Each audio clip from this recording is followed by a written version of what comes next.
စေဝင်စားစရာကောင်းတဲ့ဇက်အိမ်နဲ့ Loser Dream Series အကြောင်း Loser Dream Series ကဆိုရင်တော့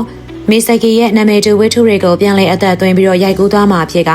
မီဆာကီရေးသားခဲ့တဲ့ Loser Dream Novel လေးဟာဆိုရင်လည်းစာဖတ်ပရိသတ်တွေရဲ့ကြားထဲမှာနာမည်ကြီးရေးပန်းစားနေတဲ့ novel လေးပဲဖြစ်ပါတယ်။ဒီ series လေးမှာဆိုရင်တော့ Every You Every Me နဲ့ Bangkok Wine Series မှာပါဝင်သရုပ်ဆောင်ခဲ့တဲ့ Top Heroic နဲ့တူနောက်ထပ်သရုပ်ဆောင်၃ဦးကလည်းအတူတူပူးပေါင်းပြီးတော့ပါဝင်သရုပ်ဆောင်သွားကြမှာဖြစ်ပါတယ်။